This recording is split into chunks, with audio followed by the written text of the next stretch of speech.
Okay, so this is the fifth class of the SFM Dawn series, Forex chapter, and we have done a number of topics in the 4 classes. The way we have been going around is that I'm picking up individual topics, okay, which you may forget, which are new, and then I'm doing sums on them and through that explaining the concept. Anybody who has done Forex would be completely satisfied. But people who have not done Forex at all and wanting that these classes should be a substitute for doing Forex would be dissatisfied. So my target is very clear. I am targeting people who want additional updation, okay, extra preparedness rather than who want the luxury of just listening to some short classes and preparing for the SFM exam. It doesn't happen that way. So today is the 5th class, and today the topic that I'll begin with is international cash management. You would know that international cash management was formally introduced and made very important from 2017 onwards when SFM started, and it has been tested quite a number of times, but still I feel some new types of sums are pending. So in international cash management, I have taken some sums from our desk, FOD. Okay, so these are FOD sums. That means they have not come in the exam. If you believe that you don't need to prepare them, leave the same. But I think they are very easy, common sense oriented, and you can easily do them if you have the correct mindset. Okay, let's get into them. Henceforth, I will only be showing the screen. Okay, the screen in which you can see the sum and the write-up, and not my own image. Thank you. Once again. Okay, so now we enter into the question, and the question that we are going into is question number 35. Okay, question number 35. Here it is on the screen, question 35. Now this sum is related to the sum on investment. We did currency of investment now, but I did not do it over there because there is no question over here in which currency should we invest. Instead, it's more of a, like I would say, a CA inter working capital type question. Let's see. A multinational company has surplus fund of £3 lakh in UK for 90 days. So £3 lakh is to be invested for 90 days. Company is planning to invest the fund for 90 days. Company is considering to invest the fund in 90-day deposit in banks, alternative 1, or invest in CDs for 90 days. So either bank deposit or certificate of deposit. Interest rate offered by British Bank on 90-day deposit is 6.5%.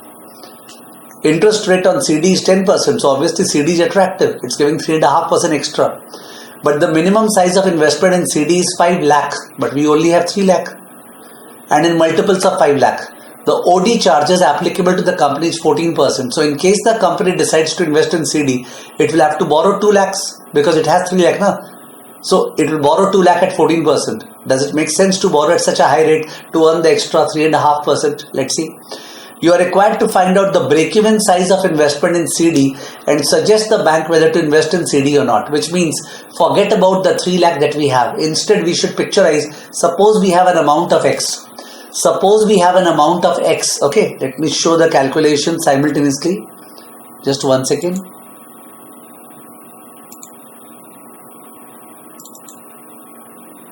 Yeah, so I said suppose we have an amount of X. If we have an amount of X, then we borrow how much? 5 lakh minus X.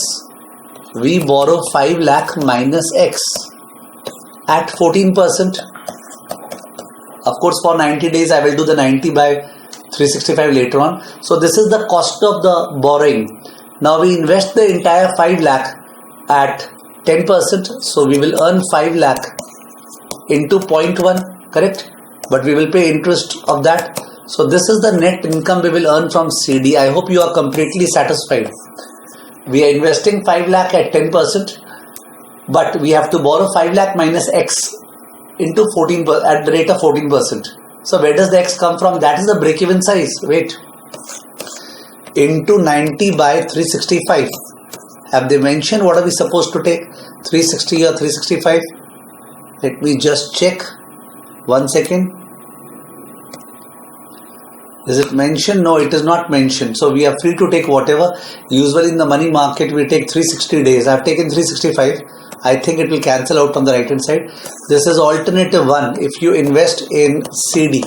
Okay, alternative 2. Now the income from alternative 2 should be equal to alternative 1. What is alternative 1? Don't go to CD and all, just invest in bank deposit. So in that case, you will earn X into 0.065 into 90 by 365, correct? What is X? X is your amount. Substitute of 3 lakh. I'm trying to find out that amount such that the income from both the alternatives is same, therefore break even. So 90 by 365 gets cancelled out from both the sides. 90 by 365 gets cancelled out from both the sides. And now we have to solve for X. Let's solve for X. So what do we have? 5 lakh into 0.1 is 50,000. And 5 lakh into 0.14 is what? 5 lakh into 0.14 is 70,000. So we have a 50,000 minus 70,000 minus 20,000.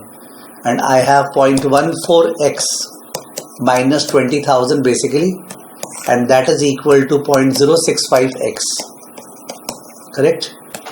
So we have 14 minus 6.5 is what? 7.5. 0.075x is equal to this. 20 goes over there. Equal to 20,000. So we have x equal to what? 20,000 by 0.075 is 2,66,667 rounded off. Okay, 2,66,667 pound. This is the break-even size. That means if you have this amount of own funds, then in that case alternative 1 and 2 will give the same net income. But if you have less than this amount, it's better to choose alternative 1, that is fixed deposit. Okay, not fixed deposit, I mean to say the bank deposit. But if you have more than this amount, it's better to invest in what? CD. Now we have 3 lakh. We have 3 lakh. Since own fund equal to 3 lakh, therefore invest in CD. So alternative to investment in CD is recommended. That's the first answer. Okay. Second question. Compare the gain or loss if the company has decided to invest in CD against the investment in bank deposit. Okay. So we have to compare the gain or loss.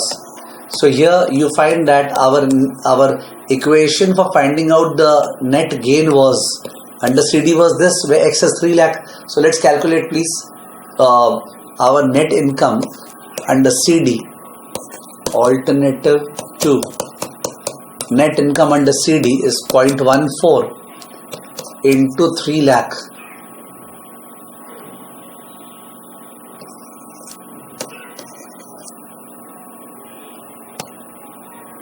Okay, no, I don't think, because I think we have to take into consideration the 90 days also. So we are earning basically 5 lakh. We are earning 10% minus, we are borrowing 2 lakh, okay, and we are paying what? 14%. All this is for 90 days. So what's the net income under alternative 2? Let's calculate. Yes please, let's calculate this. 5 lakh into 0.1, 50,000 minus 14% of 2 lakh is what? 28,000. So 50,000 minus 28,000 into 90 by 365. Maybe we should have taken 360, but I've already committed, so I'm just doing that. It comes to 5424.66. 5424.66 if we have taken 365 days.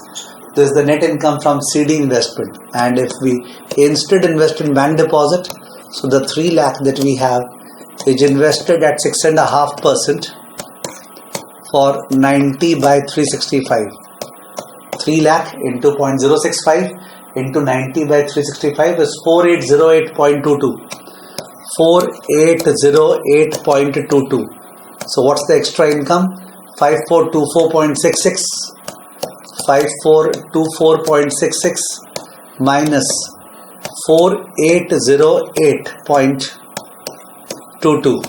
So the extra income comes to 616.44 pound answer. 616.44 pound answer. Okay, there's no question of your thinking that sir you have done it very fast, because the solution is given after the question. This is not ICI solution because the sum is from our desk. So you can refer to the solution 625. Okay, depending on the level of rounding up. I think here we have taken 90 by 360 to do the calculations. Okay, perfect. So this is a sum. Maybe it can come. It's commonsensical. Okay. Now, let's go to the next question. So if we go to the next question, just one second.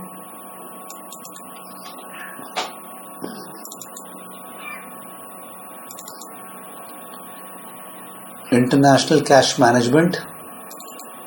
Question number 36. Now before you do this sum, let me explain to you that this sum is very odd. In the sense, I have not read the sum for you because I want to just explain to you. Okay, I am showing you my image once again. Just one second, yeah. See, we had done centralized and decentralized cash management. If you try to think about it, an MNC has a number of subsidiaries. Some of the subsidiaries have a surplus. Some of the subsidiaries have a deficit. How does the MNC manage the same? That was centralized versus decentralized. Now, in books on Forex, I have found a very strange sum which I never understood. It gives us the positions of 3 or 4 subsidiaries and then tells us what is the total cash requirement under a centralized system, what is the total cash requirement under a decentralized system. So you know what they do. Under a centralized system, they add up the deficit of the subsidiaries, that this subsidiary requires this much, this subsidiary requires this much, so total cash requirement is this much minus the surplus of the subsidiaries. So the surplus of certain subsidiaries is deducted from the deficit. It makes sense because centralized, so everybody has to send their surplus over here and everybody has to ask the deficit, so net amount what is required. But in the case of decentralized, when they calculate total cash requirement, they just add up the cash requirement of the deficit units. They do not deduct the surplus units as surplus. Understood? They just add up the deficit requirements. They don't deduct the surplus. So mechanically the sum is very simple, but from a conceptual point of view, somebody may doubt why are we doing this and all that. Remember, the sum is there in the standard textbooks in foreign exchange. It can come in the exam. You got to remember. Okay. So the sum is very easy. It's based on conversion. Let's have a look at the sum. A multinational company, I'll show you the screen. A multinational company based in Germany has its, this is question number 36. A multinational company based in Germany has its subsidiaries in UK, Singapore, Hong Kong and Japan. So German MNC, okay, home currency euro. The cash position of these subsidiaries for the month of Feb 2003 is as follows. So cash surplus, UK and Japan, deficit Singapore and Hong Kong. Okay. The current exchange rates are given below. It is good that all the exchange rates are given with respect to euro. In some of them, euro is the base currency. For example, Singapore dollar per euro and Japanese yen per euro. But in the others, euro is the price currency. So got to be careful while converting. You are required to determine the cash requirement of the MNC if it adopts a centralized cash management. So what did I say? In centralized cash management, the surplus of UK and Japan can be set off against the deficit of Singapore and Hong Kong. So the net cash requirement would be lower. But under decentralized, the surplus cannot be set off. So let me do the decentralized first. So in decentralized, the cash requirement shall be that by Singapore and Hong Kong. So we need to convert 1 million Singapore dollars into euro. Please see, 1 million Singapore dollars into euro. The quotation is Singapore dollar per euro. So euro is the base, while 1 million Singapore dollars. So we have to divide. So 1 million divided by 1.8910. Just one second. 1 million in open form. 1 million open form. Divide by 1.8910. Let me double check. 1.8910. Yes, correct. Now this is coming to 528821 euro. Okay, 528821 euro. I have rounded off to the nearest integer. 528821. Now let us look at the requirement of Hong Kong. It is 2 million Hong Kong dollars. And look at the exchange rate here. Hong Kong dollar is the base currency, 0.1190. So we will multiply. So it's 2 million into 0.1190. 1 second. It's 2 million into 0.1190. So that comes to 238,000. 238,000. Sir, you are not using the calci. How are you able to speak the answer?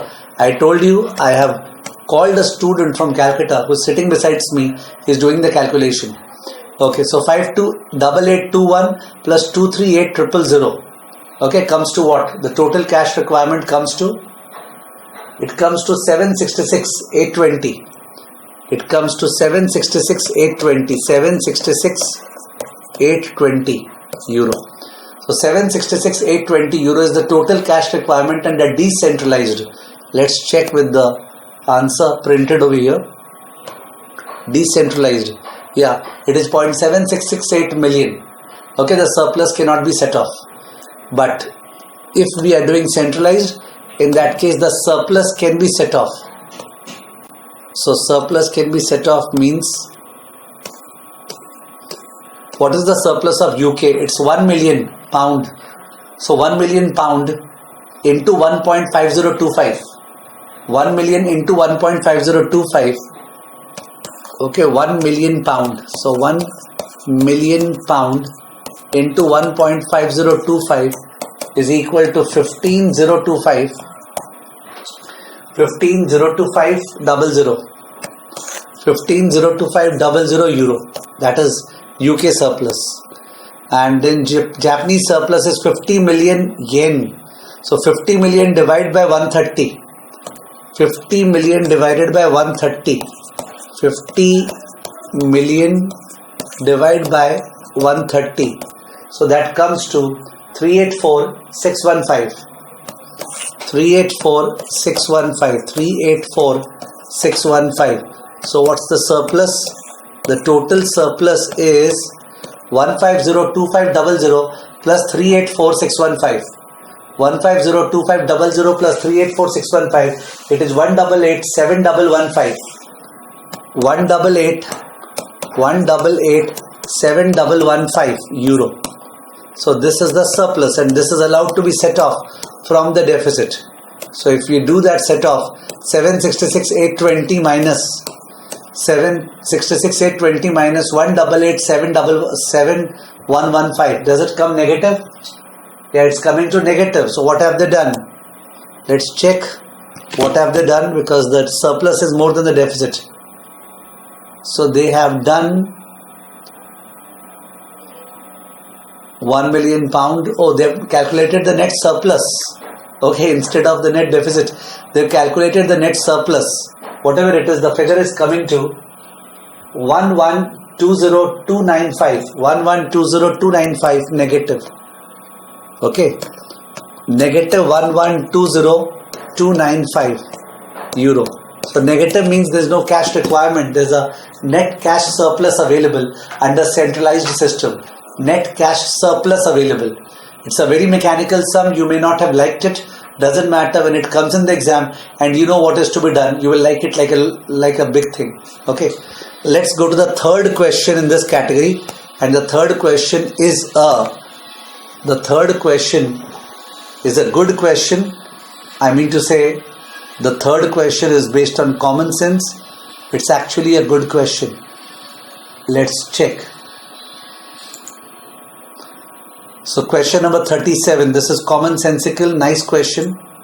Okay. The covered after-tax lending and borrowing rates for 3 units of a multinational corporation located in US and having subsidiaries in Singapore and Hong Kong are given. So look at the lending and borrowing rates. Okay, the US MNC 4.9% is the lending rate, 5% borrowing rate. Singapore 2.7, 3.9. Hong Kong 2.75, 3.3. Currently Singapore and Hong Kong units owe 25 lakh and 35 lakh to their US parent. So Singapore is supposed to pay 25 lakh and Hong Kong is supposed to pay 35 lakh to the US parent. These are intercompany receivables payable. The Singapore unit also has 10 lakh receivables from Hong Kong. Perfect. So Singapore will get 10 lakh dollars from Hong Kong. The timing of the payments can be changed up to 60 days in either direction. Okay, so we can either ask them to pay now, or we can ask them to make the payment after 60 days, leading or lagging. If US parent is borrowing funds, so that means US parent is a deficit situation, its opportunity cost is 5%, its borrowing fund, 5% should be circled. If you have the hard copy paper, 5% is relevant. While both Singapore and Hong Kong have surplus, so their opportunity cost is the lending rate, 2.7 and 2.75. Can you see that? 2.7 and 2.75. So for US, the opportunity cost is 5%. For Singapore, the opportunity cost is 2.7%. For Hong Kong, the opportunity cost is 2.75. You are required to determine the MNC's optimal leading and lagging strategies. Now, MNC will advise based on the benefit of the entire organization, and the whole logic is to save interest for the entire organization. Who has a higher opportunity cost between Singapore and US? So when Singapore is supposed to pay 25 lakh to US, we should ask Singapore to pay now so that US gets the money, doesn't have to borrow at 5%. Of course, Singapore will not be able to invest at 2.7%, but US will not be required to borrow at 5%, so the MNC will save 5 minus 2.7. So we will take decision in favor of the entity which is having a higher interest rate, higher opportunity cost. So Singapore should pay US today. That's the first advice. Let's look at Hong Kong and US. Between Hong Kong and US, who has a higher opportunity cost? US has 5%, Hong Kong 2.75%. So Hong Kong should pay 35 lakh to US today. So both Singapore and Hong Kong should pay today. What about Hong Kong and Singapore? Between Hong Kong and Singapore, Hong Kong has a higher opportunity cost, 2.75% against Hong Kong 2.7%. So Hong Kong is supposed to pay to Singapore. It should not pay now, it should pay after 60 days. So the advices are Singapore should pay today to US, Hong Kong should pay today to US, and Hong Kong should pay after 60 days to Singapore. Okay, that is the advice. So if we check the answers, it's beautifully designed. Okay, I had drawn the same in class, and then the advice is given. Singapore should pay US today, Hong Kong should pay US today, Hong Kong should pay Singapore after 60 days. Perfect. I've also written, always decide in favor of the entity which is higher opportunity cost. The word favor means if the entity is supposed to receive or pay, we advise leading lagging. Now, what's the second question? Second question is calculate the net profit impact of these adjustments. Now, that's common sense. For example, Singapore was supposed to pay 25 lakh to US. Now, we advised that the payment should be made today. As a result, we are saving 5 minus 2.7. 5 minus 2.7, that is 2.3. 2.3% of 25 lakh into 60 by 360. 2.3% of 25 lakh into 60 by 360. 2.3% of 25 lakh into 60 by 360. So the saving is coming to 9583. 9583. Similarly, Hong Kong, we advised that Hong Kong should pay US now. So we are saving 5 minus 2.75, that is 2.25% of 35 lakh.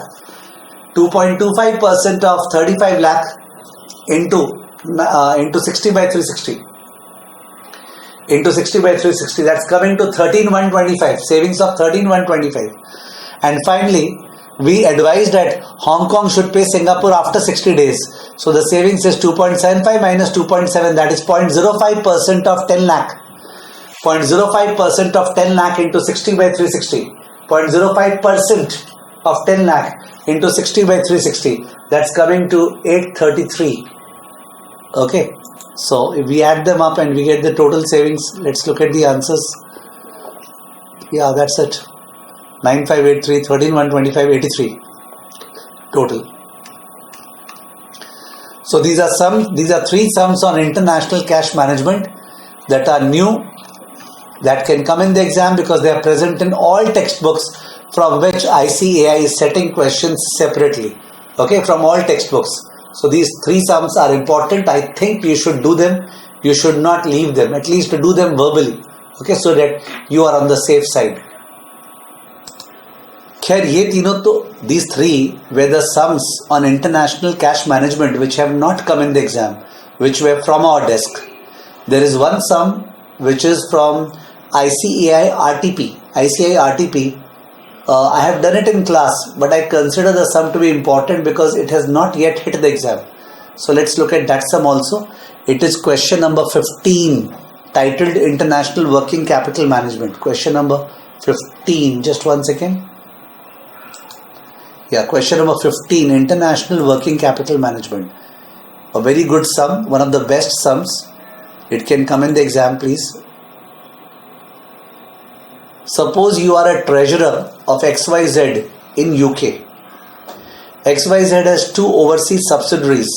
One based in Amsterdam, okay, Netherlands, Dutch, and the other in Switzerland. Surplus position of funds in hand is as follows, which it does not need for the next 3 months, but will be needed at the end of 91 days. Once they are calling it 3 months, once 91 days. So the holding company, that is the UK one, has 1,50,000 surplus. Swiss subsidiary has CHF 19,96,154 surplus, and the Dutch subsidiary is 14,50,000 euro surplus. Exchange rates are given below. So we are given pound per euro, the spot rate and the swap points.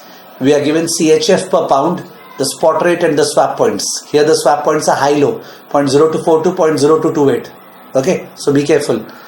91-day interest rate on a per annum basis in the deposit money market as follows. These are the different slabs. These are not income tax slabs. For example, if we want to invest 14 lakh euro, so straight away 14 lakh lies in the slab of 10 lakh 1 to 20 lakh. The rate would be 2%. Okay, not like up to 10 lakh this rate and then this rate. It doesn't happen that way. You have been approached by a banker wherein the above mentioned surplus was lying, requesting you to swap the surplus lying with the other two subsidiaries and place them in deposit with them. Determine the minimum interest rate per annum that should be offered by the bank to your organization so that your organization is ready to undertake such swap arrangement. Consider 360 days a year. Okay, I am showing you my face because this is difficult language interpretation. Just one second. Now I feel that if the sum straight away comes in the exam, many people will not be able to understand the language. They are saying you swap the amount back into the parent company's currency, that is pound. What is that? Centralized cash management. Ask the Swiss to send the money CHF over here. Ask the Dutch to send the money over here. And then over here you invest for 3 months. But that interest rate we don't know. They're asking what should be the interest rate. So that we are indifferent. Indifferent between what? Between decentralized. What is decentralized? Ask the Swiss subsidiary to invest on its own. Ask the Dutch subsidiary to invest on its own. And you invest on your own. Let's see what do we earn. The same thing you have to earn via the swapping. So we have to find out that interest rate. So which part can we do? The decentralized one. Okay. So what we will do is that, let's look at the sum again. Just one second. Okay. So basically we are doing decentralized. We are doing decentralized. Just one second. Alternative 1. Decentralized. No swapping. You don't have to bring the amounts.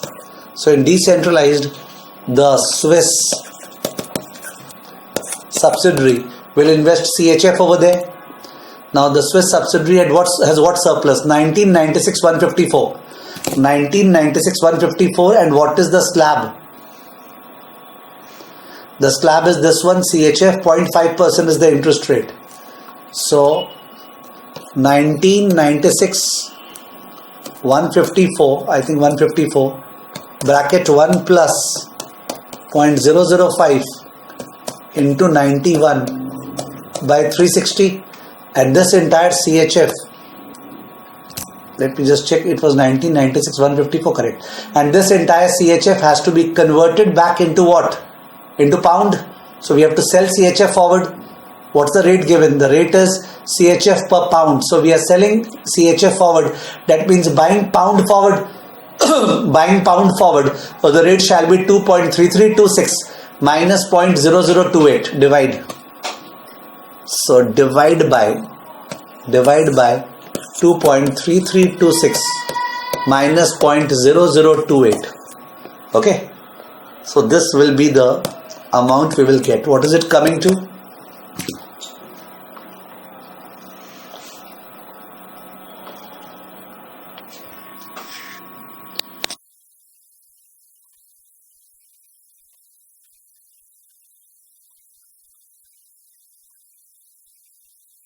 So this amount is coming to what? This amount, let's see, the student by my side is calculating 1996 154. We are investing at 0.5% for 91 days. Whatever it's becoming, we are selling it forward. That means buying pound forward. So I took the ask rate and I did minus because the swap points were high-low. So this is coming to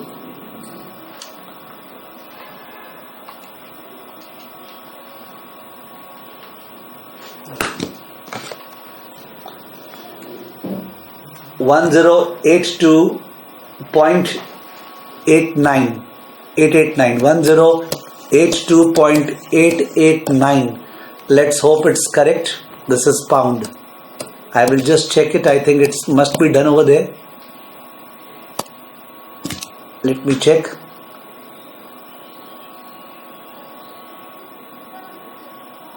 It's not. The CHF thing is coming to 865,303. Okay, so this is wrong. 1 second. Let me check for myself. 0.005 into 91 divide by 360 plus 1 into 1996 154 is the numerator. Our denominator is 2.3326 minus 0.0028. So I got the rate 2.3298, and now I divide both those answers.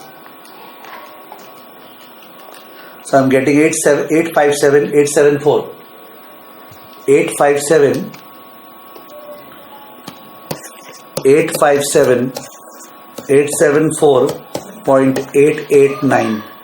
This much pound. Is it matching? Yes. No. Their figures are 865,303. I cannot understand why they have taken 0.5%. Yes, perfect.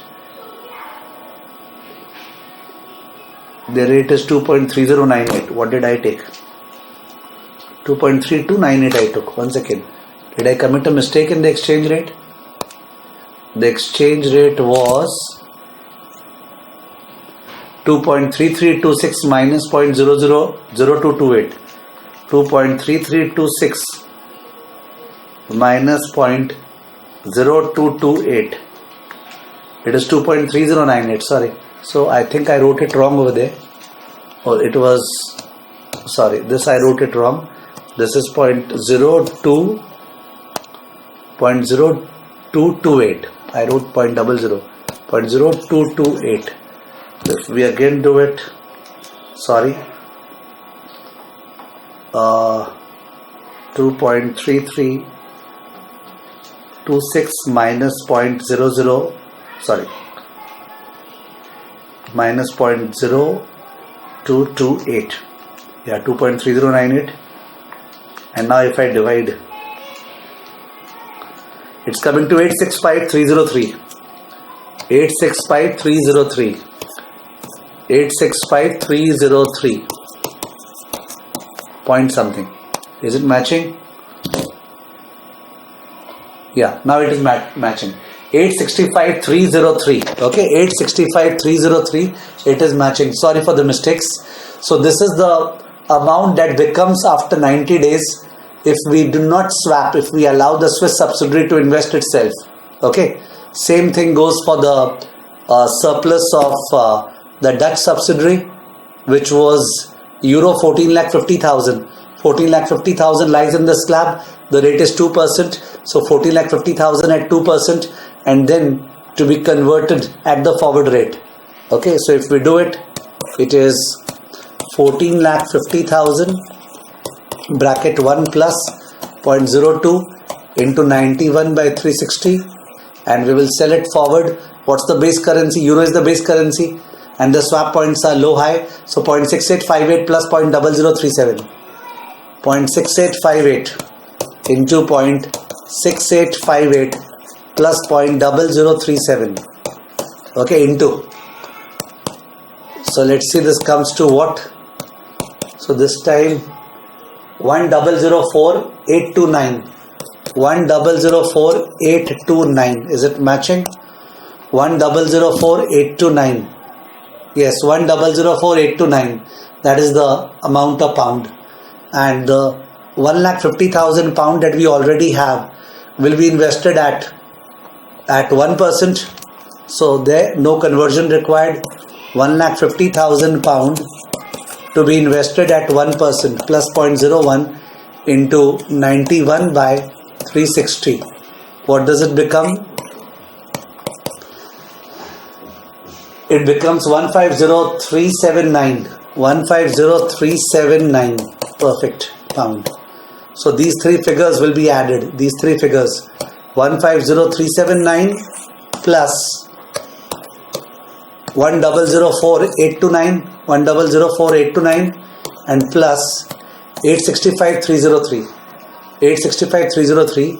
So the total comes to 20,20,501.